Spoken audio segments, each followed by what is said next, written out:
Do like, share and subscribe और bell घंटी को दबाना ना भूलें।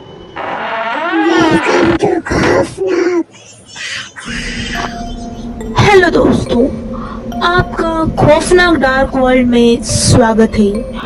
आज मैं आपको सुनाने जा रही हूँ कुलधरा गांव की कहानी, जो कि राजस्थान के जैसलमेर डिस्ट्रिक्ट का एक गांव है। उसे भारत के एक हॉन्टेड जगह में से माना जाता है। वहाँ के आसपास के लोग कहते हैं 1825 में कुलधरा के लोग अचानक से एक दिन गायब हो गए। उसके साथ ही आसपास के 83 गांव भी हवा की तरह गायब हो गए। किसी को पता नहीं वो कहाँ गए। वहाँ के लोग कहते हैं सारे गांव वालों ने एक साथ वो गांव छोड़ा था। वो उस गांव को जाते वक्त श्राप दे गए।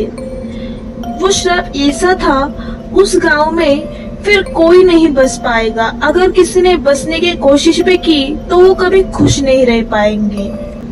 तो आइए जानते हैं इस श्राप के पीछे की कहानी क्या है। तो ये कहानी है सालम सिंह की, जो कि जैसलमेर का दीवान था और कुलधरा उसी के हिस्से में आता था।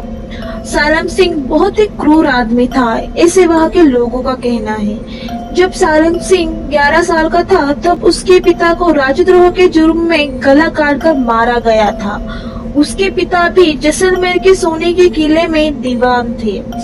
इसी के बाद सालम सिंह निर्दयी और क्रूर बन गया, ऐसा कहा जाता है। और ऐसा भी कहा जाता है तभी से सालम सिंह के मन में सोनार किले को हथियाने की बात आ गई थी। उसने अपना किला भी सोनार किले से थोड़ी ही दूर पर बनाया था और उसके किले की ऊंचाई सोनार किले से ऊंची थी। और ऐसा किसी राजा को कैसे पसंद आएगा कि उसके दीवान का घर उसके भी घर से बड़ा हो। तो वहाँ के राजा ने उसके घर की 2 मंजिलें तुड़वा दी। सालम सिंह को औरतों में बहुत तेजस्वी थी, इसलिए कोई भी औरत उसके महल के आसपास भी नहीं जाती थी। एक दिन सालम सिंह कुलधरा गांव की सैर पर निकला था, तभी उसका ध्यान वहाँ की पंडित की लड़की पर पड़ा। उसे वो बहुत पसंद आई और उसे पाने के चक्कर में उसने अलग अलग तरीके के लगान गांव वालों पर लगा दिए ताकि पालीवाल झुक जाए।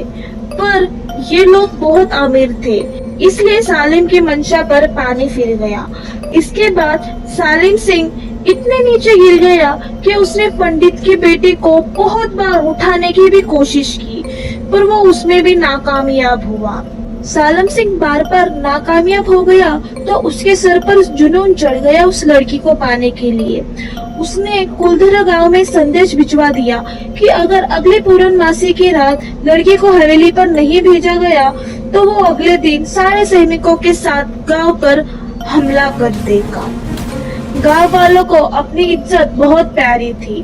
गांव वालों का कहना था वो अपनी इज्जत का सौदा कभी नहीं करेंगे। उन्हें समझ नहीं आया कि वो क्या करे, तो वो सब इस बारे में सोचने लगे। उनके पास ज्यादा वक्त नहीं था। गांव वालों में बहुत एकता थी, तो उन्होंने गांव छोड़ने का फैसला किया। उन्होंने गांव छोड़ने का इंतजार नहीं किया। अगर वो 1-2 दिन बाद गांव छोड़ते तो दीवान को कैसे भी करके इस बारे में पता चलता। उन्होंने उसी रात गांव छोड़ दिया। उन्होंने सिर्फ कीमती और जरूरी सामान ही अपने साथ लिया और वो गांव छोड़ दिया। गांव छोड़ते वक्त उस गांव को उन्होंने श्राप दे दिया। इस गांव में अब कोई नहीं बस पाएगा। अगर किसी ने बसने की कोशिश भी की तो वो कभी खुश नहीं रह पाएगा। ये बोलकर वो वहाँ से चले गए। अगर सिर्फ पंडित और उसकी बेटी गांव छोड़ देते तो सालम सिंह पूरे गांव वालों पर गुस्सा निकालता, इसलिए पूरे गांव वालों ने वो गांव छोड़ दिया। पूर्णमासी की रात के बाद जब सालम सिंह गुस्से में उस गांव की तरफ बढ़ता है तो क्या देखता है, पूरा गांव सुनसान पड़ा हुआ था। गांव में उसे एक आदमी भी दिखाई नहीं देता। फिर भी वो पूरे गांव की तलाशी लेता है, पर उसे कोई भी वहाँ नजर नहीं आता। सालम सिंह के सैनिकों ने वहाँ बसने की बहुत कोशिश की, पर उनके साथ कभी कुछ सही नहीं हुआ। वो गांव आज भी एक खंडर की तरह वीरान पड़ा हुआ है। 2013 में वह पैरानॉर्मल सोसाइटी के कुछ लोग गए थे। उनका कहना था कि वहाँ कुछ नेगेटिव एनर्जी है। आज भी इस गांव में कोई नहीं रहता। ये गांव खंडर बना पड़ा है। इस गांव में आपकी जिधर भी नजर जाएगी आपको खंडर ही खंडर नजर आएंगे। इस गांव के खंडर आज भी इस गांव की गवाही देते हुए आपको नजर आएंगे। राजस्थान के लोगों का कहना है यह भूत है। कभी कभी यहाँ से औरतों की चूड़ियों की खनकने की आवाजें आती है, तो कभी कभी बच्चों की रोने की। राजस्थान की सरकार ने भी इस गांव के चारों तरफ एक बाउंड्री बना दी है और वहाँ एक गेट भी बनाया है। वहाँ शाम होने के बाद कोई भी घूमने नहीं जा सकता। रात में वहाँ आम आदमी तो छोड़ो, कोई गार्ड भी नहीं रुकता। तो ये थी कुलधरा गांव की कहानी। आपको ये कहानी कैसी लगी जरूर बताना और लाइक, शेयर और सब्सक्राइब करना मत भूलना।